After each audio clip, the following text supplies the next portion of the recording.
Hi guys, it's Jenny. Before we start, I got a new lens and that is what I'm using right now. So I'm not sure how I feel about it, to be quite honest. It's like extremely zoomed in. Like I'm sat so far away from the camera right now. And yeah, I'm just like not used to it, but like it's a really good lens, like it's really clear and crisp. But I don't know, I'm like so far away from the camera it feels weird. Also I don't know if it makes me look fat. For today's video I really wanted to do another true crime video because if you've been watching me since Christmas just gone, you'll know that I did my 12 days of Christmas conspiracies, and in that series I featured a few true crime videos and I really enjoyed doing them. I find them so interesting, like these are my favourite videos to watch on YouTube, so yeah, I really enjoy filming them as well. I enjoy like the research and stuff. So when that series kind of ended, I said that I wanted to do some more on my channel from now on. I don't really want to do have a schedule, I guess, of when I'm going to upload true crime videos. It's just going to be whenever I feel like doing them, to be quite honest, and that's going to be the same with like all of my videos. It's just going to be whatever I feel like uploading for the week. So yes. So today's video is going to be all about the murder of Colette Aram. And before we start this video, I just want to say that I mean absolutely no harm or disrespect to anybody involved in this situation. This is just simply information that I found online and I'm putting together into one video to share to you guys. So I'm going to kind of lay out this video a little bit different to the rest of my true crime videos. I'm basically going to go through like the order of events up until Colette's murder, and then the next part of the video will be kind of the murderer's day leading up to the murder. So yeah, a little bit different than usual, but I found this is like the best way to lay out the story, I guess. So Colette was born on the 3rd of February 1967 and she lived in a town called Keyworth in Nottinghamshire. I don't know if she was born there, I don't know how long she lived there, but that is where she was living at the time of her murder. And she was actually training to be a hairdresser and she was 16 when she was murdered. So on the 30th of October 1983, Colette left her home, which was on Normanton Lane. She left at around 8 PM to walk to her boyfriend's house. Her boyfriend lived about a mile and a half away from her house and usually he would come and pick her up, but his car was currently off the road so he was unable to use it, so this night she had to walk to his house. But yeah, like I said, it's like a mile and a half away, so it's not far away from her house at all, so it didn't seem like a big deal to Colette or Colette's family. It's a mile and a half walk, like it's not far at all. Then at around 10 past 8, she actually bumped into a group of friends on Nicker Hill, where she stopped for a while and chatted with them like you do when you bump into a group of friends, but this was actually the last time she was ever seen. And then shortly after, around 8:15, witnesses could actually hear a woman screaming, followed by the sound of a car screeching away, like, you know, the sound the car makes when it's driving away really quickly. That's what they could hear. So of course when Colette hadn't turned up after around 20 to 25 past 8, Colette's boyfriend of course got worried. This was a mile and a half walk. She had probably done this quite a few times, and yeah, it takes around 20 to 25 minutes for someone to walk a mile and a half. So when she didn't turn up at that time, Colette's boyfriend of course got very worried, and that's when he decided to call Colette's mother. And then there was kind of like a series of frantic calls passed between Colette's family members, her friends, of course her boyfriend, just anybody who had like an involvement in Colette's life, who might know where she is. Maybe she, I don't know, went to a friend's house instead, or I don't know.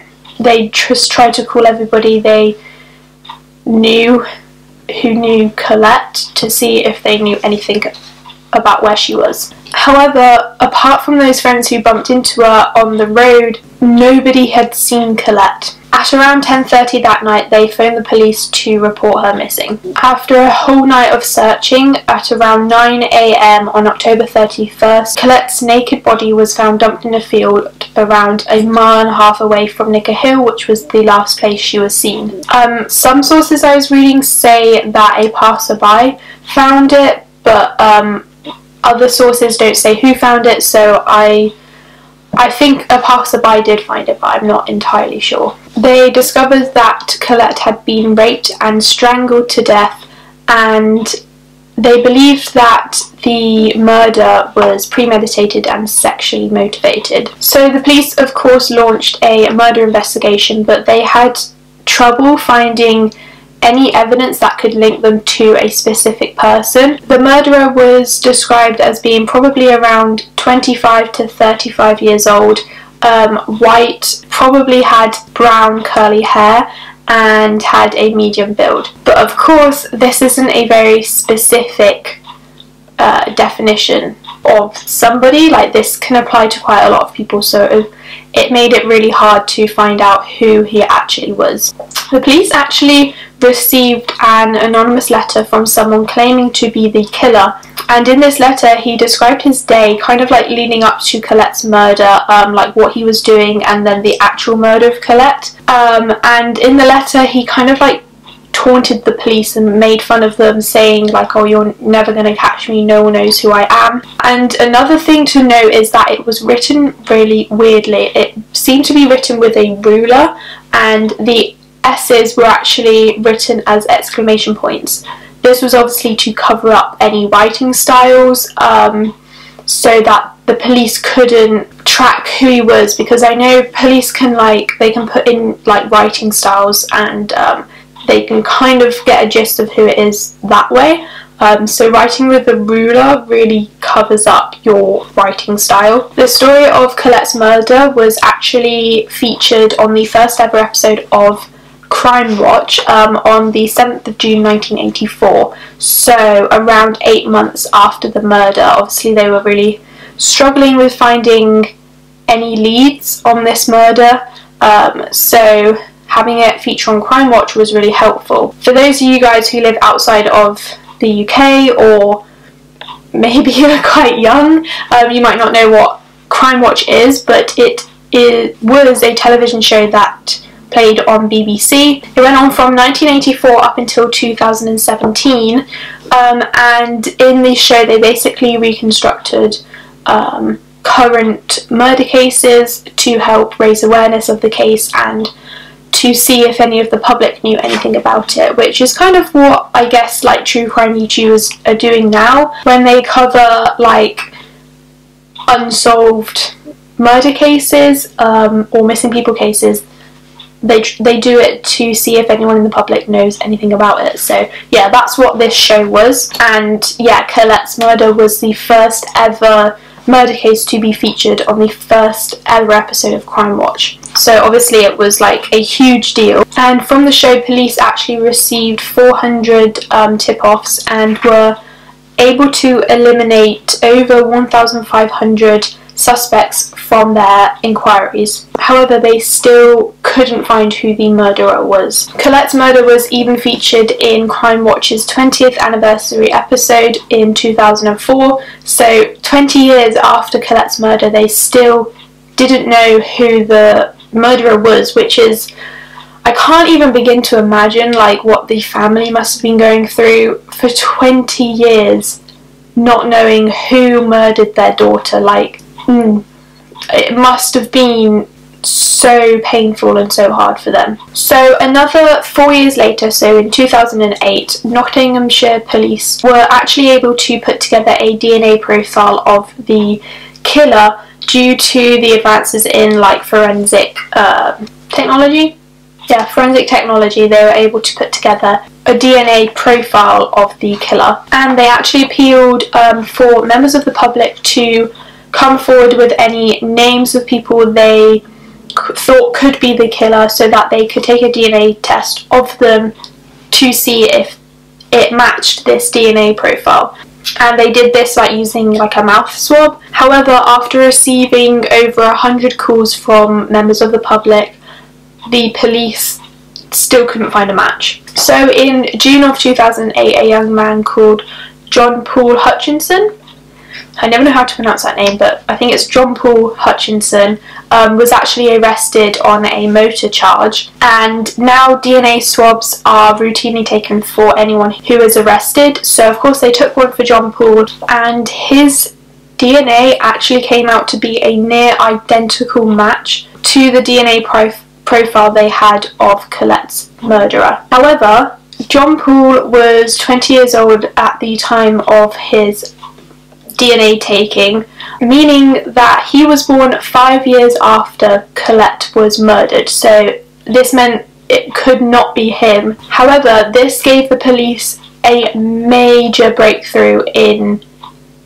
Colette's case in finding her murderer. So in April 2009, 50-year-old Paul Stuart Hutchinson, who is the father of John Paul, was arrested and charged with Colette's murder. So now that we've gone through everything leading up to Colette's murder, we know who did it. I'm going to take another look at the letter that the police received when they were trying to look for the murderer. Crime Watch actually used this letter to reconstruct Paul's moves, as he described pretty well what he was doing that day before he murdered Colette.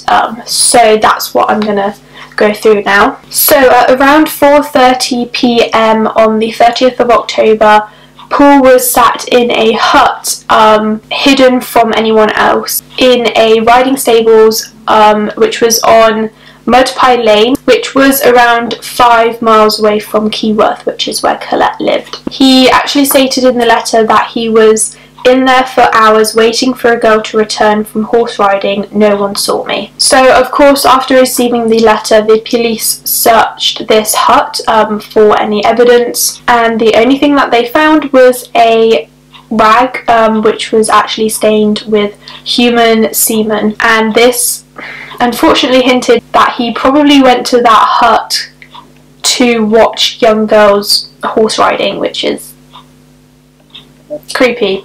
Very creepy. So at around 4:30 p.m. somebody pulled up to the stables. I think I saw in one source that this was the stables like owner, like manager, but someone pulled up to the stables in a red Ford Fiesta and got out of the car, and they actually left the keys in the ignition, which is crazy, but I don't know, they obviously weren't thinking. And the letter actually says, "When the car came with keys, I could not help but take it." So obviously Paul got out of the hut, ran to the car and drove away in the car. So the car was next seen at around 5 p.m. in an estate in Keyworth, and a witness noticed that the car was parked there for around an hour, and they were actually able to give a description of the person driving the car, which is the one that I mentioned earlier, of him having curly brown hair, medium build, so on. So later on, between the hour of 6:20 and 7:20, Paul actually cruised round the neighbourhood looking for young girls to pick up, and one girl who was actually just walking down the road walking her dog got stopped by Paul in his car, and he asked her directions to a road, and to which she replied that he had just come out of that road. So obviously this was very strange. So he kind of was like, "Oh yeah, of course, like, oh, silly me," and then asked her where she was going and if she wanted a lift, and he was very persistent in this. After she kept replying, "No, I'm fine, I'll walk," he would keep asking her and got kind of like aggressive with her when she was saying that she didn't want a lift, she didn't want to get in the car with him. So after her declining Paul for several times, he then eventually drove away. So at around 8 p.m, a witness saw Paul park on the road outside his house, and this witness was outside in his front garden doing some things, and when he saw Paul pull up in his car and got out, he of course looked at him like, it's very strange, why are you parking in front of my house? And Paul just simply said, oh, I'm going to visit a friend around the corner,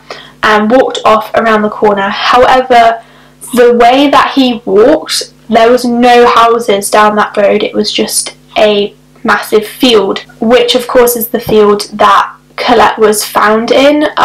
So it's believed he kind of went over there to, I don't know, scope out the field. I'm not really sure why he went over to this field beforehand, but the witness actually noticed that when he came back he was carrying a bread knife in his hand, which is really weird, and no one knows why he was carrying this bread knife. But of course the witness was kind of looking at him a bit weirdly, and Paul just said, oh, they weren't in, and he got back in his car and drove away. So then at 8:15, of course, like I said earlier, Colette's screams were heard by a witness, and then the sound of a car driving away fast. So this is when Paul raped Colette and then strangled her, and in the letter it actually says, I know I strangled her. When a car passed she would have got me caught, but she was not dead when I left her. Maybe the cold killed her. Cars passed when we were there. I thought she would be alright. So now going on to Paul's actual arrest. So on October 5th, 2009, which was around 6 months after his initial arrest, he actually entered a plea of not guilty for some strange reason, but he then changed it to guilty at a pre-trial hearing on 21st of December 2009. He was jailed on the 25th of January 2010 with life in prison with a minimum of 25 years for the murder of Colette Aram. Then on the 11th of October 2010, so around 9 months after being in jail, Paul's body was actually found unconscious in his cell, so he was rushed to hospital but died in the ambulance on the way. It was believed that he took an overdose of medication, and this was due to his depression. So when Paul was in jail, Colette's family would always ask him why he killed Colette, and he always refused to answer, which is of course just so frustrating. Like, it must have been so frustrating for the family not knowing why he decided to kill their daughter. And when Colette's family were actually told about Paul's suicide, they said, we are never going to get closure because we never got answers, and we never will. He never showed any remorse, and he took the coward's way out. So that is it. That's all the information I have on this case. So I hope you guys enjoyed this video. Be sure to give it a thumbs up if you did and you want me to do some more true crime videos. Be sure to subscribe to my channel down below, and I will see you in my next video. Bye guys!